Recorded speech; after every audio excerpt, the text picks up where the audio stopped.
Welcome to another episode of the Family Discipleship Podcast. I'm your host, Christian Horstman, and my prayer for you is that the Lord would be pleased to bless this show and use it to provide you as a Christian parent with gospel-centered, grace-driven ideas and encouragement for shepherding your children's hearts and cultivating your family's relationships with Jesus and with each other.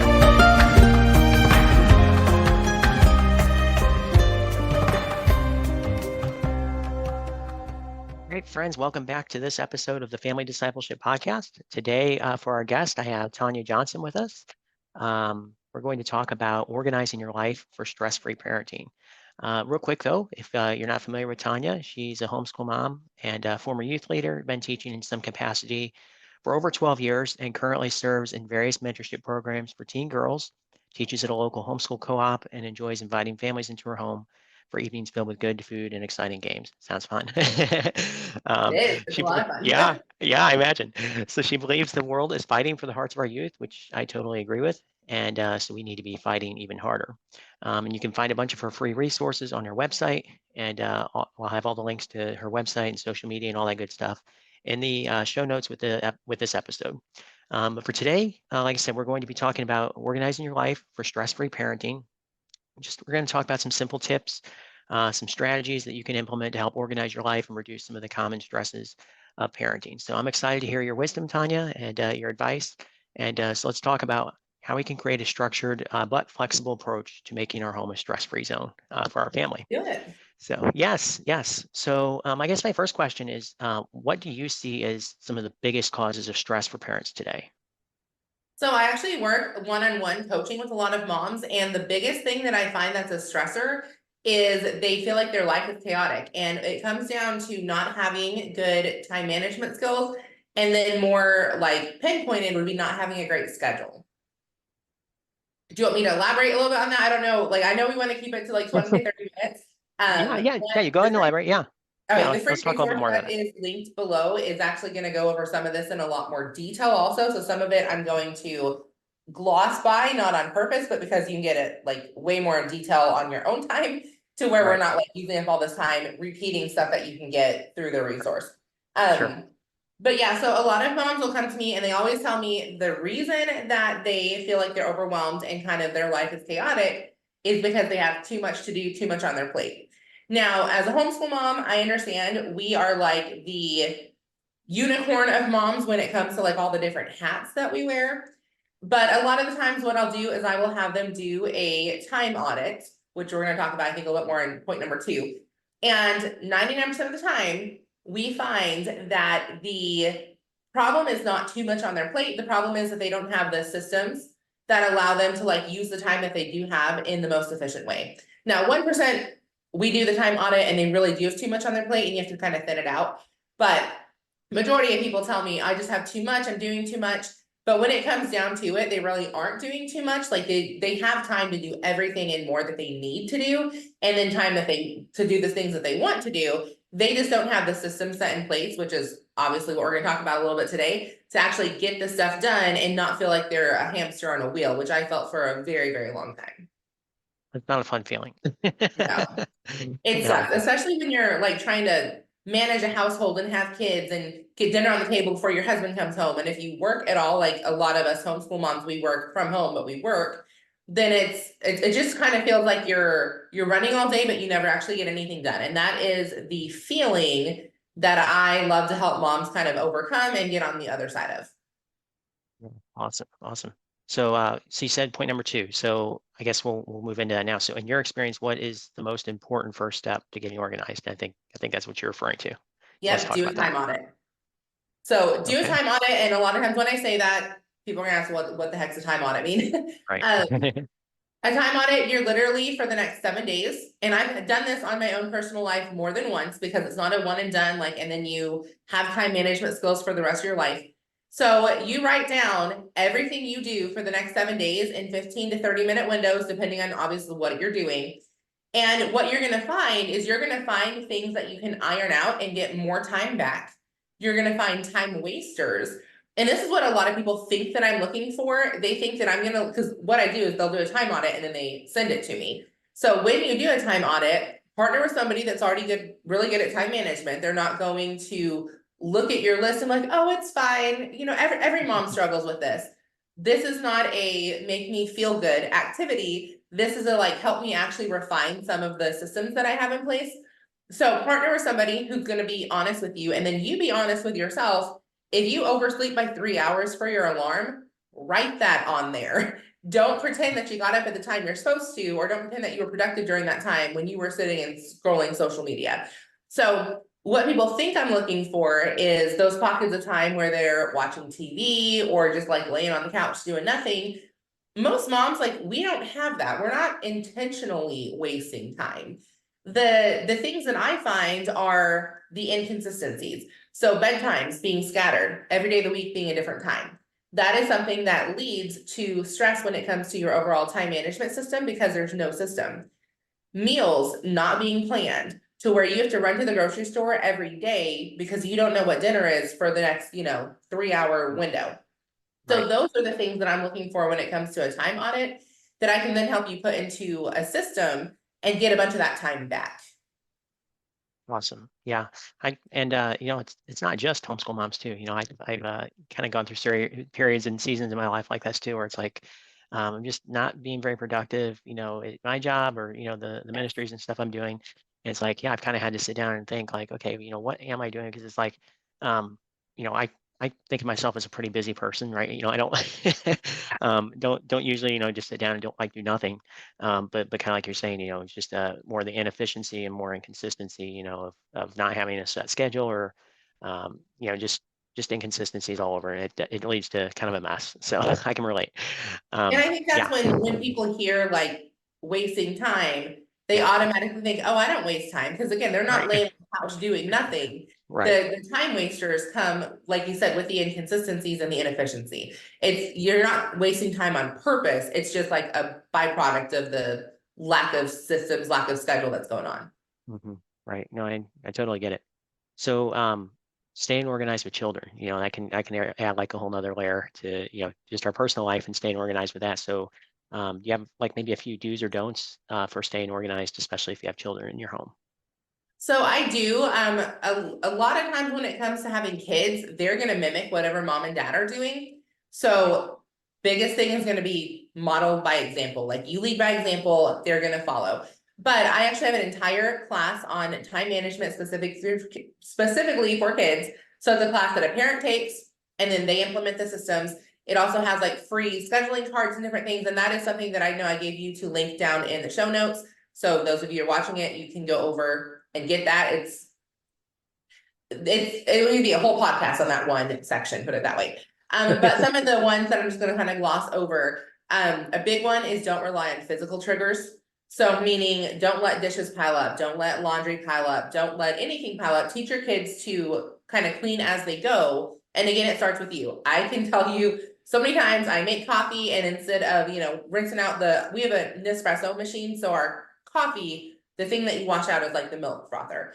And instead I'll sit it in the sink when in reality it takes 5 seconds to go ahead and rinse, wash it, sit it to dry real quick. To where if I left everything to the end of the day, now I have like another 30-minute job that I've got to do. Same with laundry. If I actually put laundry in the night before, hit start, put it in the dryer the morning after, have time to fold it, as soon as the dryer's done, instead of crap, it's been 5 days and now I have an hour worth of laundry to put away and I don't have time to do it, quote unquote. So the biggest thing with kids is leading by example and then just teaching them to clean as they go. Now, this is where homeschool and public school will differ a little bit. And I do work with both sides of the coin when it comes to different moms that I work with. Homeschool moms have no issue giving their kids an actual list of chores. They are productive members of the family throughout the day, right? Like we do that Right. as part of our curriculum. We help our kids learn those life skills. What Right. I find on the public school side is the kids are gone all day long. Some of them have extracurriculars. They have busier schedules than I would suggest for anybody, but like even in adults, definitely not for a kid. So the moms are typically not then adding on a bunch of chores. The moms are doing everything. And I'll be honest, if my kid was in public school, I'd do a lot more of her chores also, because again, like their schedule's already crazy. But every kid, public school, homeschool, doesn't matter, can clean as they go. It takes 5 seconds to put your toothbrush back where it belongs instead of leaving it on the sink. It takes 5 seconds to wipe up that little spill of toothpaste that you just did, instead of leaving it for mom to do when she goes and, does her quick clean on the house. So biggest tip when it comes to kids is clean as you go. Second one would be teach them to have a schedule and then communicate that with them. So again, even in public school, like my daughter has more of a moving schedule because she's home all day. In public school, the big chunk of schedule is going to be go to school, right? So they should know what to expect when mom picks them up from school and they walk back in the door. Like, what's the expectation of them? What is their schedule for the rest of the night? So just having that order, the order inside of the chaos, because kids are just chaos in general, and that's fine. That's how God created them. The order inside of the chaos is going to be having those expectations when it comes to the schedule. I totally agree. And again, I can kind of relate to that. It's so much easier to kind of keep things up as you go. Like I know for me personally, like if I allow papers and books and things to pile up on my desk, it just, it's kind of, and like once it's reached to that point, then you don't want to even mess with it. And it's like, then you just keep putting it off and putting it off. Because Versus, it turns into overwhelm, like letting it pile yes, up, you trick your brain into thinking you have way more to do than you actually have.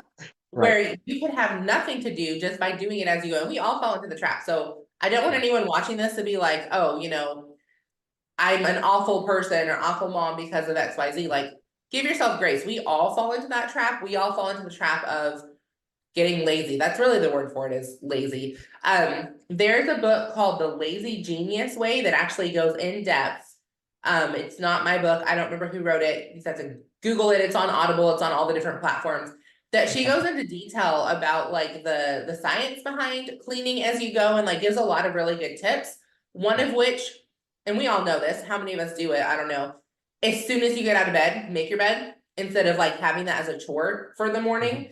Right. When I started doing that, it was amazing, just kind of the relief you have that like you leave your bedroom with the bedroom already clean. Like that's not something you could go back in and do as part of your morning routine. So there's small stuff like that. I highly recommend reading the books.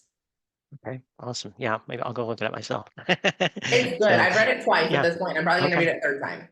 okay, awesome, awesome.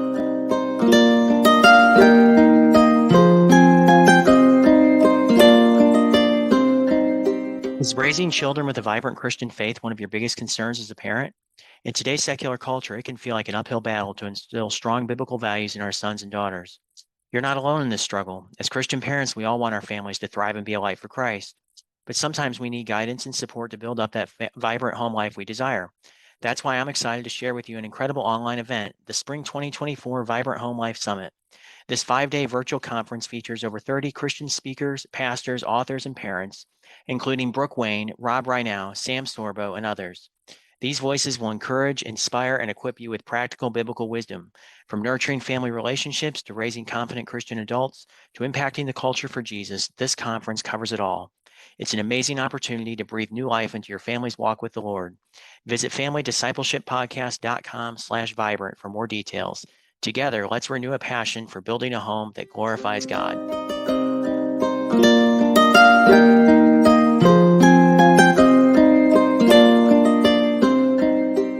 So let's talk for a few minutes. Like, what are some common mistakes that you see, like in the parents that you work with, when they're trying to like develop organizational systems, but then they like don't work out like they thought. So like, what went wrong there? Like, what's some of the mistakes, and like how can they be fixed? So a lot of the common mistakes, the relying on triggers is one of them. Like when I tell you just going along, like cleaning as you go or doing things as you go is a huge game changer.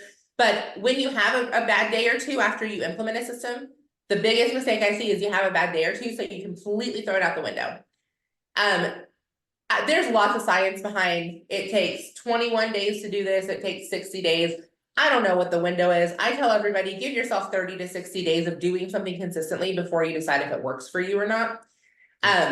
When it comes to systems. Now, obviously, if it's like something that is harming your family, that's a whole different thing. But when it comes to systems, one of the biggest ones I teach is meal planning. So one time a week, you sit down, you write out your menu for the week. And then you can either go to the grocery store and do it all at one time, or you can order your groceries. And that, I'll be honest, that's what we do. We've ordered groceries now for, I don't know, like 5 years at this point. Walmart does it for $125 for the entire year. They deliver as many times during the week as you want them to. I just heard them outside my door. My daughter's gonna be bringing groceries in, so if you hear background now noise, that's what it is. They literally just dropped off. But had I done that, the meal planning system for the first 2 weeks, I failed at it miserably. Like it came time to cook my Wednesday dinner. I didn't want to cook that. Like I wanted to just cook ramen. I don't know, something easy on the stove, right? So Right. if you do it for 30 to 60 days, you'll realize the pros far outweigh the cons.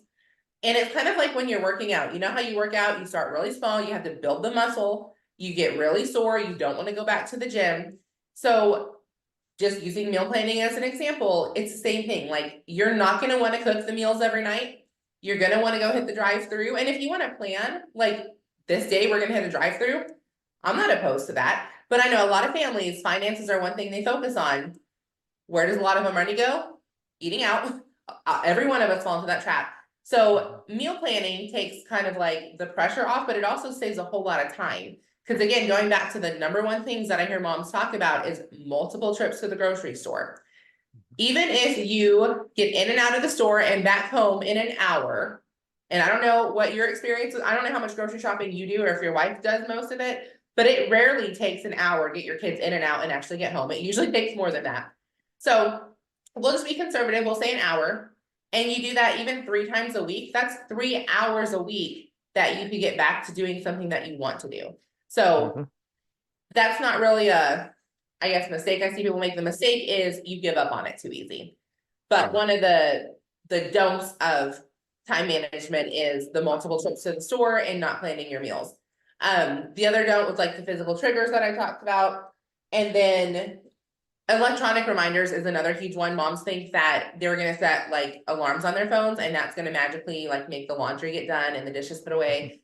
Constantly having those electronic reminders ends up being like white noise. It's like setting 15 alarms in the morning because you know you're going to hit snooze 25 of those. And then you end up waking up at 10 o'clock anyways because your brain just kind of like, I don't know, shuts it out maybe. You eventually just stop hearing them. Right.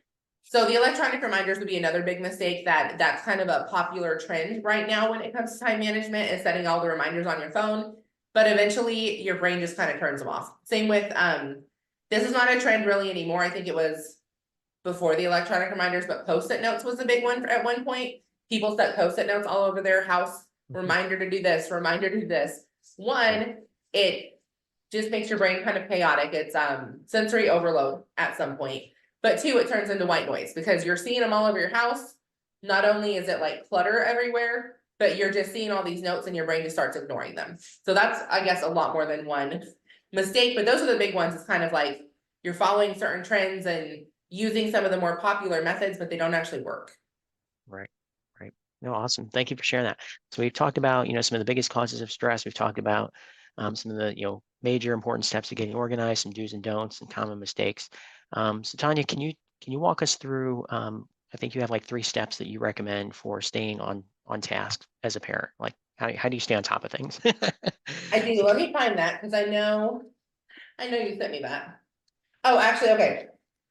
So the 3 steps turned into a lot more than 3 steps because they're not really steps. They're just kind of like the do's of organizing. And this is where I'm going to gloss over this section and you're going to go to the freebie afterwards and like really dive into them. But Awesome. the meal planning is a huge one. Writing out your schedule the night before is a huge one. So in other words, when you wake up and you know exactly what you need to do and you can kind of hit the floor running, your brain knows where it's going. Like you're not leisurely getting up and just kind of like wandering around, wasting time, making coffee, doing whatever, because you already have set times to do everything when you go to bed the night before. And then kind of piggybacking off of that and tying back into the kids is you communicate that with your family. So depending on the dynamic of your family, now my husband is full-time working, like he's back in school right now. He is pretty hands-off at this point when it comes to anything with the house. So I don't really have to communicate my schedule to him as far as that. I do communicate when I'm going to go to bed, when I wake up each morning. So he knows like, hey, she's going to bed at this time, probably gonna end up going to bed with her. I communicate, he is very intentional with the parenting side of it. So when I say hands-off, he's not hands-off as a parent, just as like the housework side. So he's very intentional with, he plays at least 1 game a night with my daughter on top of like hanging out with her, seeing how her day went, that kind of stuff. So I make sure I communicate, hey, she's going to bed at this time. And it's pretty much the same time every week, but no offense to you, Christian, men typically need reminded of the little daily things more than the women do because we do it all the time. My Right. husband's like, oh, what time she going to bed today? I was like, the same time she has the last 17 days. I don't know what you're asking me. But that's the reality. Just like I'm going to ask him 100 times, what time are you leaving for work in the morning? And he's like, Tonya, it's the same time every single day. Yep. It is what it is. So I Yep. make sure and communicate when she's going to go to bed. He typically right now is getting home like an hour and a half before her bedtime. So he makes sure that he knows to get that game time in basically right after dinner, right before bed. So just communicating. And then when your kids get up, communicating the schedule to them, especially if you're a homeschooler or you're a work from home mom, either one, because we know our kids are like 24/7, mom, mom, mom, mom. So them having a written schedule out, which that class goes over that you're gonna go get for free in the scheduling cards and all that stuff. My daughter knows this time mom's doing this, I'm doing this. This time mom's doing this, I'm doing this. Now, a lot of times, mom and Gloria are doing the same thing, right? Like, not a huge deal, but sometimes, like right now I'm on a podcast. She finished up her homework, she's doing 45 minutes of reading and she's unloading the groceries. So she knows the flow that she's gonna do. Now, does that mean she's never gonna take advantage of it and try to catch me off guard and say, hey mom, can I watch TV from across the room? Because she's like right in front of me right now. Right. And to see if she can throw me off and I'll say yes real quick. No, because she's a kid and they do that. But for the most part, it just goes a lot smoother. Now, the one thing I want to interject, because I know, well, yeah, it's easy. You have one kid. I do have one kid, but I will tell you during the COVID spell, so we had about 18 months where our schools were either shut down or they were like, you go to school 2 days a week, you home 3 days a week. It was like, I don't know, my kid wasn't in school, but we had multiple kids at our house, between 3 and 7 bonus kids, pretty much daily, because their parents all worked, their kids all went to school. And so what happened is when COVID hit and everything was shut down, I reached out to several of my close friends and was like, hey, I know that obviously like this is a hard season. Bring your kids over, I'll school them. I love teaching. I have a teaching degree. So like having multiple kids was not an issue. And so they used me for, multiple days a week with various different families. And we used these same systems when I had all those kids there. So it was not something that was like, it only works with one kid. It's tried and true having multiple kids. The only difference was it was easier because I had multiple kids cleaning my house instead of just one. So I did less work. And I know moms of multiples are gonna be like, wait, what? No, like part of having a functional family is every family is a functional part of that family. So at the end of our school day, my house would look like a tornado hit it. That's normal. If you have multiple kids, you know what I'm talking about. We would have a 30-minute zone cleaning. So 30 minutes, each kid had a zone and they were responsible for cleaning that zone. And then we went outside and had a picnic if it was during the summer, like while we were waiting for their parents, and then like did bubbles and like fun outside activities. Or we ended with like a 30 to 60-minute window of getting to watch TV while we were waiting for their parents. So I made sure when those kids left, I did not have a whole bunch of extra cleaning to do because that was not what I signed up for. I signed Right. up to help the kids, help teach them. So putting all these systems in place work amazing for larger families. The meal planning thing, I knew what their meal was for lunch, and I knew which kid was helping me make that meal and what the snacks were going to be, and then which kid was in charge of cleaning it afterwards. So just having those systems kind of takes the chaos off of you. And then the last thing that I will throw in when it comes to hold on, let me look at this because I have it written down, but I think I already touched on part of it, so I don't want to redo any of it. Nope, actually, I think I did all of it. But the last thing when it comes to like a tip to throw in there is make sure people talk about this all the time, but do journaling, devotions, whatever you do in the mornings before you start your day. And again, I don't care if you have 1 kid or 20. It's just like in an office, they say a secretary sets the tone for the entire office. A mom sets the tone for the entire house. Now, dad, I think it's important to journal, do devotions also, but again, you're probably not the ones at home like managing all the kids while you're doing it. When we wake up and we're in a bad mood, our kids start mimicking that. When we've got like a snarky attitude, we don't want to do our chores. Sure enough, our kids are like, well, we don't want to do chores either. So they kind of feed off of our energy. If we can do our journaling, do our devotions, like have our mind right before the day starts, then it's a lot easier for them to kind of follow suit. Not perfect, not all the time. Again, give yourself and your kids grace because I don't care how many amazing systems that you have, like you're going to have off days we have days where we're like, well, this is an off day, we're gonna watch movies for the morning. It happens, it's not a big deal, but you want your bad days to be like few and far between. The And you want exceptions, your not the good rule. days to be the norm that are Right. going on through your schedule. That's what you generally want to have, but it's okay to have exceptions. And when it's So, flip-flop, that's when you have an issue. And when you're starting out, it's gonna feel flip-flopped. Because you're gonna feel like right now, you're already in all of your bad days. Like every day is chaotic, every day is overwhelming. So any new habit, you're not gonna be super consistent with right away. So it's gonna feel like your bad days are overtaking everything else.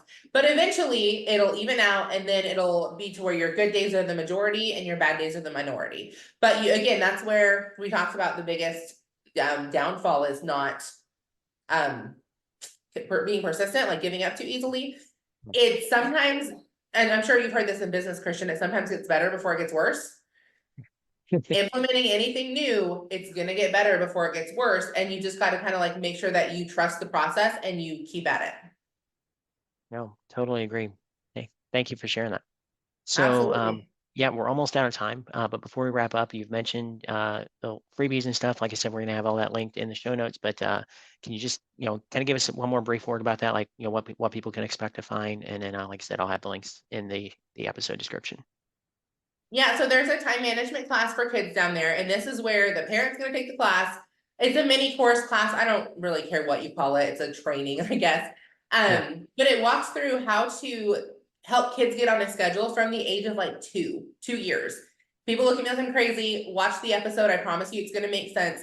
But if you start them when they're little, by the time they're 9, like my daughter is, she very much has her schedule down, and I can't tell you how stress-free our life is because of scheduling. So that's the first thing down there. There's like a free pack of scheduling cards that you can get with it. The second thing is there's a workbook on organizing your life. It goes over a lot of this stuff, but a little bit more in detail.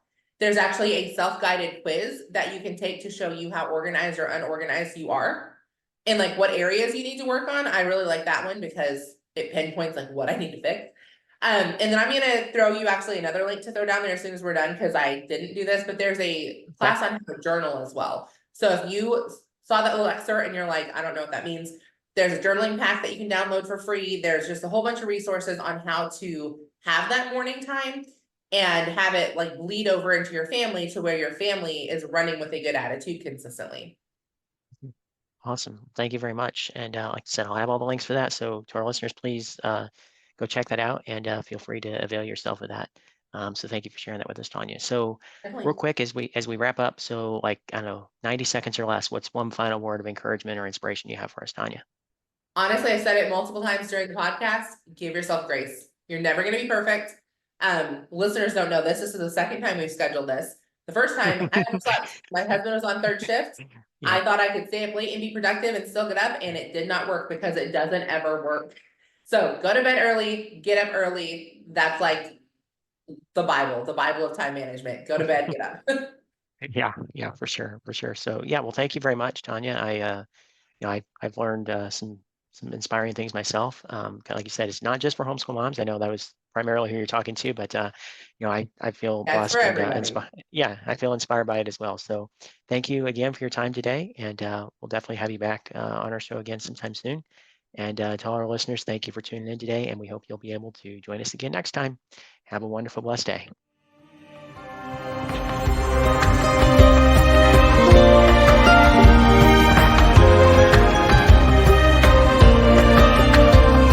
You've been listening to the Family Discipleship Podcast. I truly hope that you've been blessed and encouraged by the things we've covered today. And I'd love to hear your feedback, questions, or even suggestions for a particular guest or topic that you would like to see featured on a future episode. Feel free to email host@familydiscipleshippodcast.net. And don't forget to follow the show on social media and subscribe on YouTube or your favorite podcast platform so you don't miss new episodes as they're released. I hope you'll be able to join us again next week, but in the meantime, I pray that the Lord will continue to bless your family as you endeavor to shepherd your children's hearts and cultivate your family's relationships with Jesus and with each other.